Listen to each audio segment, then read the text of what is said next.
What is going on, y'all? Check me out here. I hope everyone out there is doing well. I am back with another monthly favorites, and this time it's our July edition, and I got some goodies. But if you're new to this series, what I like to do is talk about all of my favorite tech and non-tech things, from movies to bags, shoes, whatever I have been enjoying. So I'm gonna link everything that we're talking about down below in the description box. And if you wanna catch up on the past episodes, they will be down there as well, also up in one of these corners. But let's get on to the first thing we gotta talk about, which are these phones, because, there were some releases and I like them all. So over the past couple weeks, the Samsung Galaxy Fold 7 was released and the Nothing Phone 3 was released. Let's talk about the most recent, which is the Galaxy Fold 7. I'm still working on my review, but in the meantime, this is definitely checking the boxes for me. I love the new design. It's so much thinner than before, and it is currently the thinnest foldable. Like, at first when I heard about it being thinner, I was happy about it, but I wasn't ecstatic about it. I was grateful for the change, but I fully understood the impact once I actually was taking care of my tasks. It's nice to open up, when I'm working, especially for things like Notion, which Notion does not have the best mobile experience. So anything to get me a larger screen to work within that's more reminiscent of my computer, I'll take it. And it's just an added bonus that it also can then collapse and feel very much like any other phone in hand. But I enjoy keeping it closed because it's still very usable for me. It feels much like the Galaxy S25 Ultra. Now the camera, that's okay for me right now. Like, sometimes exposure jumps around a little bit too easily, and it also tends to lean on overexposing my pictures. But I do find that I mostly am using the camera on the back of the phone and the front of the phone, but not the camera inside of the phone, on the inner display. But it's always priceless for me. Like, when I open up the phone and, dang, I can't even open it. But it's always like a priceless moment when I'm showing somebody the phone and I open it up and I pull up the camera on the cover display so that they can see themselves. It's always that cute, aha moment, and it honestly makes for some of the best pictures because it's a genuine reaction. But there is no S Pen support this go around, which at first I was a little bummed about, but I had to be real with myself because I'm definitely with the group that favors it more than they actually use it. At the same time, I'm sad it's gone. I can't say that I'm missing it. The experience up here has been really good overall, and I'm excited to delve a little bit more deeper once we get into the review. So make sure you're subscribed. Now, and moving on from the Fold 3, we gotta talk about the phone. Did I say Fold 3? Now, and moving on from the Fold 7, we gotta talk about the Phone 3. So this is the latest phone from a company known as Nothing, and they're just known for their unique approach to tech overall, from design to experience.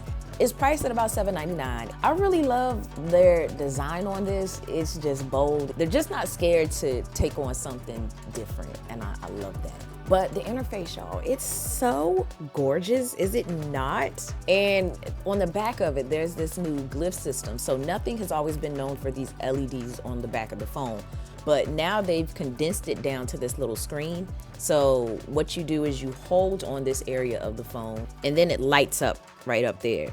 And you gotta put a lot of force on it to kind of get it to respond, but I'm not mad at that because it ensures that there's no accidental touches. But the usability of it is where I'm, questioning. It's nice to see things like the time and stuff like that, but there's also the option to spin the bottle and, play with the 8-ball, which are things that I just don't really foresee myself using because I haven't used. I do love that it makes tech feel fun again. It's something about the pixel design that is just retro and nostalgic for me. But although it's nostalgic, it also feels futuristic. It's a weird mix, but they somehow managed to do it. It also offers a clean Android experience, very much like iPhone when you take it out of the box. There's no bloatware. The thing I probably love the most up here is the camera. It just looks good. I love the watermark option, which says a lot because you would think you'd hate that option, but it's something about the pixel look and the clean design that makes it like a stamp that you actually want. All right, these are another item that I got from Nothing, and it's their headphones. These are just gorgeous to me, just like the phone. I love the, clear design where you can see through to the hardware of the headphones. Sound quality is good up here. The noise cancellation also is good. And the buttons are so easy to access. It's very intuitive. I feel like a lot of headphones today, they lean on the touch capacitive buttons. Like, you swipe and use a gesture to get it to respond. And for those, I'm always accidentally triggering something, or I can't, find what I need when I need it. So the accuracy on this was, very appreciated. But what you have here is your volume slider, and this switch here, it's much like a light switch. It lets you toggle between tracks, or you can hold on it and it'll skim the track. And then on the inside, there's even a button that lets you pair it. It's like tucked away, because I was struggling trying to figure out how to pair this. But these charge via USB-C, and you got your power switch on the bottom as well. And all of those things are on the same ear cup. So it's not like, which ear cup was it again? It just eliminates a lot of guesswork. And that overall helps the user experience for me. All in all though, I do recommend these. I think they start about $2.99, and so far they've proven to be worth it. Y'all, I always get questions about this when I'm out using it. And it's basically a portable fan. For my fellow hot-natured people, this has saved me, especially over the past couple of weeks with it getting just hotter and all this travel that just had me out here sweating, y'all. I was drenched. In London, this was my AC. Because the AC in the room, to me, it didn't work, but maybe it was just as cool as it could get, because it doesn't really get hot like that there. So needless to say, this saved me. It came in so clutch. It has USB-C charging, 5 different speeds, and it's a little loud, or louder than I would care for it to be, but it's worth the sacrifice for what it does. And it has this strap that I tend to wear either around my neck, or I'll even put it around my arm and point the fan towards me. It also can bend like this, so I will actually put this on the table when I'm out to eat. And this is my little portable fan to help keep me cool. Because especially if I'm eating outside, yeah. You might laugh, but I'm telling you, if you get one of these, I think you'll come back and thank me.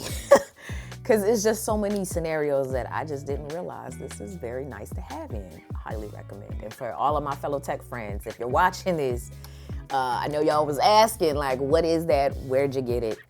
This is it. And I'll have a link for everybody down below. You gotta put it like... Right. And then this is just like... Hella far. That one, literally, yeah. She got me reviewing fans on her channel right now. Is this on the monthly faves? Come on. Not yet, but it's Come on, about to be. I got you. The battery lasts fairly good too, especially when you keep it at a low setting. Definitely a must-have for the summer, period. Now, another favorite of mine is this privacy screen protector that I have from ESR. So I have it on my iPhone 16 Pro Max, and it does a decent job at, giving me a bit of privacy when I'm using my phone. The one thing I love about this though is the fact that it doesn't crack easy, because a lot of these, really, really cheap privacy screen protectors, they tend to crack so easily, like just the slightest thing hits it in your bag. It's just this big glass shatter across the screen, and so they don't last to me. But this one, it did not and has not cracked easily at all. It's just like any other glass screen protector, but it offers a little bit of a privacy shield. Now, it was supposed to be easy to install because it comes with this little kit, but I could not figure it out for the life of me. So thankfully, it came with 3 different screen protectors, because I ended up messing up one, and then I just installed the second by hand. It was easier for me that way. But ultimately, for reference, if somebody is sitting like this to me, they might be able to see a little bit of my screen. If they are sitting more upward to my phone, like at this angle, like if they're leaning up, then they cannot see anything on my screen. That might not be the best comparison, but I am doing the best that I can right now to show you, so hopefully that helps. Nintendo Switch 2 lovers, if you need a case, I cannot recommend this one enough. I love a slim case, so I was searching high and low for one for my Nintendo Switch. because I want to keep, you know, what's in my bag as minimal as possible. So this one has just done what I needed to do. It is perfect for the Switch. It is as thin as it can get. It comes with these little Joy-Con cushions, which I do currently have on mine. And I'm still able to, you know, access my USB-C port. I will say there isn't any room for, you know, your games, but I don't need that because normally I don't carry a lot of games on me. All right, another thing that I am loving and always will love, I have created a guide for all of my aspiring creators who aren't sure where to start when it comes to gear and mindset, you know, and all the other things, because I feel like it's overwhelming with all these options out here. So this simplifies it for you. I give you tips and tricks, instructions, and guidance. So I've linked it below for you. Feel free to check it out. I know somebody referenced this in my video last time, and it's something I've been wanting to do. And that is, you know, share my nails with you, because I love getting my nails done. I love trying different designs, and lately I have been playing with color, because normally I am, you know, like white lines or black lines on my nails, but I've been getting into a little bit of teal. I've been getting into my colors, especially with it being summer. Kind of need to get them done a little bit right now, but this is one of my favorite sets. But you'll be seeing these more up here as well as on Instagram. Another pickup of mine that I've been enjoying are these Jordan 3s. I gotta wear them more, you know, I don't feel like I wear them enough, but I just love the colors up here. I feel like it matches a lot of different things, and the design is and always will be, in my eyes at least, timeless. Okay, this bag, y'all, oh my gosh. This is my Gucci bag here. It is the first luxury bag that I purchased. I had never owned anything in its price range. It was my first time in a Gucci store. Me and my bestie had went out and just wanted to just like really treat ourselves, and we did, and this is what I went home with. So it was a big moment for me because I've always wanted a luxury bag. Something about the design of this one, it just gave business. It was just giving everything that I needed to, but I didn't wear it. Like, I feel silly even saying it. It stayed in the dust bag more than it did on my arm. I would only pull this bag out for like special occasions. Maybe because it was the first luxury bag I ever got, but I haven't pulled this bag out in years. And I'm realizing that I'm buying new bags that are like it. And I'm like, but I haven't used the bag that I have. So we're changing that. I'm excited to take it out and let it see the world a bit more. I tried to find this online to link it for y'all, but it was really, really hard to find, so I just linked what I could. It's just everything about this bag for me. The structure, the material, it feels absolutely good. We have these metal feet, which adds a nice layer of protection. The zipper, it hangs on the side of the bag like this. We have a zipper pocket on the side. I can put my phone over there on my wallet. And then on the other side, you have a smaller pocket, which I would put something like my hand sanitizer or my passport, something that I want quick access to, because you know, there aren't any exterior pockets up here. And there's no laptop sleeve. So yeah, that's my Gucci tote. Another bag, hold on. We're in our black and silver, I realize. And I just wish more bags came with black and gold, because I'm a gold girl, you know? But this is one that I got from VinFast, and it is a Bugatti duffel bag. And it is just so lightweight. Like sometimes with certain materials, the materials itself adds weight to the bag. So thankfully that's not the case here.